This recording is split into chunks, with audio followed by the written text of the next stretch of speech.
All right, who in here wants to dominate their market? Oh, come on. Who wants to dominate their market? Let's go. All right, this next gentleman is a general manager from Madison, Wisconsin. Check out these numbers. In 3 years, he took the revenue from $1.1 million to $3.4 million and took the hours from 4,000 hours to 16,000 hours. Let's welcome Jason Hiles to the stage. Thank you. All right. Thank you, Brian. As Brian stated, my name is Jason Hiles, and I am the general manager for the Madison, Wisconsin office under the franchise umbrella of Steve Nguyen. So as Brian had mentioned, the title of my presentation today is Market Domination. How many of you want to dominate your market? So when I was a kid, I watched a cartoon called Pinky and the Brain, as you can see here. Now, Pinky and the Brain were two laboratory mice who conspired to take over the world during every episode, only to comically fail at the end. However, in the beginning of each episode, Pinky would be running on the mice tread, the mice wheel, and he would ask the brain a simple question. He would say, "Brain, what do you want to do today?" In which the brain would reply in his sinister voice, "The same thing we do every day, Pinky. Try to take over the world." Now, the great thing about Pinky and the Brain was that they had a strategy to dominate their world. Now, I know some will scoff about opening a TED Talk or a STEAD Talk, a presentation talking about two cartoon characters. But the cartoon parallels my speech today in the fact that I want to ask you the same type of question. Owner, what are you going to do to dominate your market? The truth of the matter is that we can't even think about market domination because we're getting dominated in our market. No doubt some owners came to convention this week because they were looking for answers on how to grow their business. They've tried and failed numerous times with programs and marketing campaigns that have not moved the needle in hours or in revenue. Some, I'm afraid, have all but just given up and are just going through the motions. Maybe, just maybe, you're sitting here today thinking, you know what? It just can't be done in my town, USA. Well, please allow me to introduce the Madison, Wisconsin office. I took over the Madison office in November of 2015, and we were doing roughly around $85,000 to $100,000 per month in monthly revenue, and roughly around 3,800 to 4,000 service hours. An interesting item of note is that the Home Instead office was the very first home care company in Madison, and yet out of the big three companies, Bright Star, Senior Helpers, and Comfort Keepers that moved in years later, we were by far the smallest. Also in Madison, there are 25 other small mom and pop home care agencies. Every home care agency in Madison believes that there's a caregiver shortage. The market boasts an unemployment rate of less than 2%. Oh, and by the way, the Senior Helper and Bright Star offices in my market are amongst the largest some of the largest offices in their respective organizations in the nation. The reputation that Home Instead had in our market was that we took short shifts and small clients. And this reputation was perpetuated through the market for 10 years by the previous owner. If there was ever a territory where you could say that maybe just not be able to be done here, then Madison would have had to be on that list. Yet standing here today, I'm fired up to really say that we have quadrupled our average monthly revenue and will this month quadruple our service hours. In 2015, we had 118 clients for roughly $90,000 in average monthly revenue. In March of this year, we had 80 clients for roughly $370,000 in revenue. And between the middle of March and the middle of April, we had about 80 clients for $390,000 in revenue. As you can see, our average revenue per client went from $1,170 in 2015 to over $4,000 in 2018. We flipped our client size. In flipping our client size, you can see that we grew in our average monthly revenue. Nothing will turn your business on its head faster than going after and getting the right size client. However, to get the right size client, one must effectively RPN sell. So the question becomes, what is RPN selling? Here's the definition.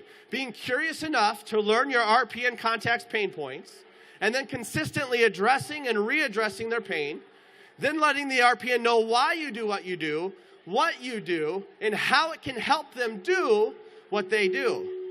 Effective RPN selling is about discovering your RPN's pain points and becoming a resource to help them ease their pain.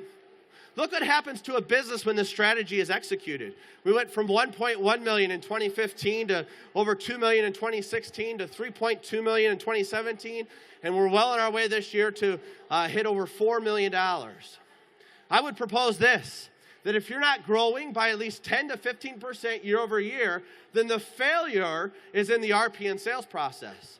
In fact, you can occupy your time with everything else in your business, but if you're not selling your organization as a soothing balm for the RPN's irritation, then you're probably not dominating your market.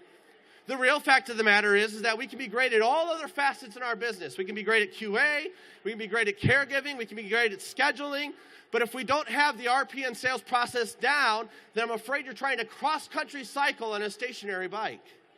So quickly, let me give you 3 thoughts on how you can dominate your market. I've got a picture here. This is a picture of outside my door. It says solutions are found in the yes. It's a mindset. So number 1 is a mindset. This is, to grow an organization, it's imperative that we remove the dominant thoughts that have been developed in our mind based on our past experiences. In Madison, we chose to take on a new mindset. We decided that we were going to be a selling organization. We decided that we were going to be in the client acquisition business. No longer we were going to allow staffing needs to dictate what kind of business that we were going to bring on. We found a way to make it happen. No longer were we going to be the company that allowed our reputation to define us. No longer are we going to perpetuate thoughts that the RPNs are closed or that there's a caregiver shortage or there's just too much competition in my market. No longer were we going to let the market dictate what we did and how we did it. In the home care industry, you're either dominating your market or your market is dominating you. We decided that we were going to go on the offensive and attack the RPNs. We were going to become a resource to them. We decided that we were going to come up with a game plan that would afford us a ticket to Relevancy Island where all the big players hung out. It all starts with a mindset. Mindset will cause you to persevere when an RPN says no. Mindset will demand that you come up with creative solutions to complex problems. Mindset will breed the thought that the solutions are found in the yes. Mindset will develop your methods. Mindset will direct how you run your organization. And mindset will ultimately determine if you succeed or fail. Some here today are already putting up mental roadblocks. Well, I can never grow like that guy. He must have a business degree in sales. No, I've got a pastoral theology degree. Or maybe his salesperson must have an extensive sales background. No, he sold socks and underwear at Kohl's. You see, the right mindset is not about a degree or an experience. It's about a desire, a focus, and an expectation that you have for your organization. So the question becomes, what kind of mindset do I need to have? It's this, a mindset of urgency to grow my business by effectively RPN selling so that I can acquire clients that will ultimately drive my revenue and make me profitable. When the leader makes urgent client acquisition the mindset, you'll be amazed how that changes your entire organization. As we learned in taking the lead, thought process is everything. If our thought process is on everything else instead of the daily drumbeat of acquiring clients, then we're probably not growing. What we believe is what we ultimately will find important. And what we find important is what we ultimately will do. Our mindset of what we believe about RPN sales will ultimately drive our success or our failure in our market. So first, we must have the right mindset, an urgent mindset, a client acquisition mindset, a determined mindset, a mindset that we're going to effectively RPN sell. I'm just going to make it happen. I'm just going to do it. So if you've bought into the right mindset, what do you do with it? Which leads me to my next point, and that is method. I'd propose to you that methods matter. And if you're not growing, your methods are probably not working. However, I would also go back and challenge us on the fact that our methods aren't working because we have the wrong mindset. As I stated earlier, our methods come from mindset. Some may be asking, well, what's the secret to growing your business? Is there a special phrase or sales tactic or seminar that I can go to? No, there's nothing like that. But there are two things that changed everything for me. Number one is I prayed a lot. And number two, my mindset forced me to come up with a successful method to grow our business. Now, there are a lot of methods out there, and this is not the only one, but my method in turning Madison around was very simple. The first method was treating my HCC like a salesperson, meaning I gave him two distinct goals. Everyone in life needs goals, but a true salesperson thrives on goals. They live for goals. They want to be held accountable to goals. They want to be judged on goals. My HCC had two goals. Number one was contacts in the market on a weekly basis. What kind of contacts did you have? What kind of conversations did you have in those contacts? And number two, a monthly produced revenue goal. Now, goal one only came into play if goal two was not reached. So we set a monthly produced revenue goal that would allow for him to make commission off of the revenue that got produced that he generated. This made his job all the more meaningful. He started to see personal benefit to bringing on as many hours as possible. It's a beautiful thing when personal benefit meets business need. The two together create a beautiful marriage. Our method was to saturate the market with constant advertisement. We didn't spend our money on ads or commercials. We spent our time and money selling the RPNs on us, meaning directly conversing with the RPNs and building partnerships with them. We strategized on how we could become a resource to them with or without our services. We decided to be tenacious. If we were stopped at the door, we got the contact's business card and called them from the parking lot. If they didn't answer, we sent them an email with an RPN tailored introduction. We asked for meetings, but most of our face-to-face contact came from just stopping by. We weren't afraid to approach our RPNs at networking events and talk shop. We were genuine and empathetic. And we listened 90% and only talked about us about 10%. We asked for the business. Do you have anyone discharging in the next few days who might need to go home with supportive home care? Now, we also went after the right RPNs. You can spend all your time going to all the senior centers and living independent facilities if you want to. However, we chose to go to the hospitals, hospices, home health care, rehab to get our big clients. We honed our attention on the right RPNs and the right contacts within those RPNs. We were curious about them and their needs. We messaged and remessaged pain points. We became consultative. We asked questions like, how is this affecting you in your role? How is this affecting you personally? Do you want us to be part of the discharge planning meeting? What is the biggest struggle that you're having right now? We focused the HCC on doing the right activities. We're buying cakes and doing bingo at the local rep club. That's marketing, guys. That's not sales. It should be done less than 1% of your time. It's a waste of time, really. We strategized where we could get big clients, and we went in as curious observers who empathized with their pain points and provided solutions that would solve their issues. Issues like being short-staffed, keeping their hospice patients from live discharging, slowing readmissions, finding home health resources, and even at times going and getting them lunch.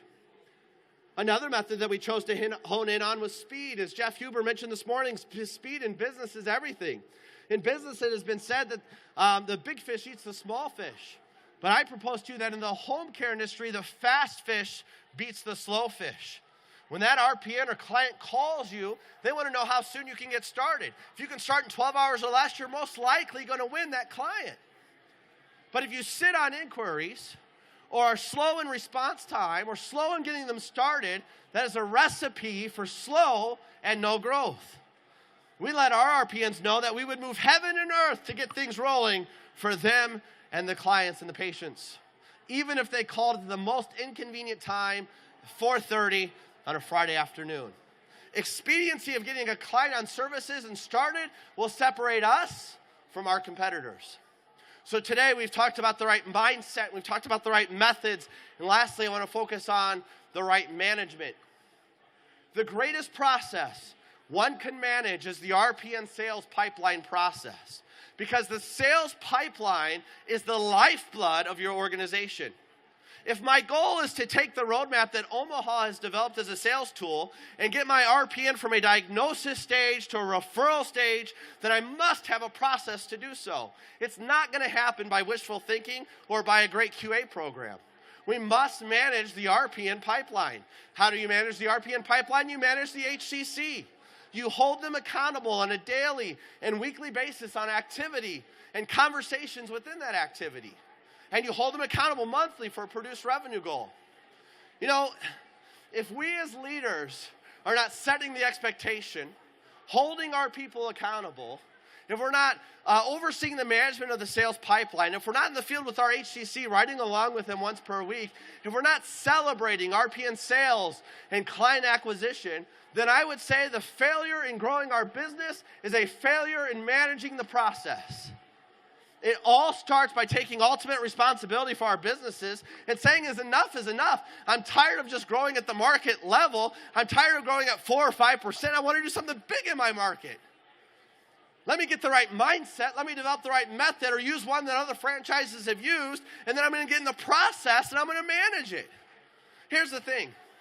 The RPN sales pipeline process is not major surgery, rocket science, or even a complex plan to take over the world. It's simple, but one will have to stick with it and focus on it every day. The goal of managing the sales arm of your organization is to generate business. Now, the best part of this whole thing is that there's a recipe for all of this. You start with an HCC that is genuinely curious. You add in the sales tools from Omaha, like the RPN roadmap. You put a dab of strategy or method in, and another dab of a can-do mindset. You add a cup of management, you sprinkle accountability for everyone involved. And if you want to make a batch of clients, you repeat this over and over again with each contact at each RPN. And in the end, you will have an entire bakery of clients. If you want to grow like you've been growing, then just keep doing what you're doing. But if you want to dominate your market and have record growth, it comes down to 3 things. It comes down to mindset, method, and management. So the question, owner, is what are you going to do to dominate your market? That's the answer that you'll have to figure out on your own, but there's also a recipe for it. I'm gonna have the right mindset. I'm gonna develop the right method or steal from another franchise or grab or borrow or take from another franchise. I'm gonna get the right method, and then I'm gonna follow it up by managing the process, by the right management. Thank you.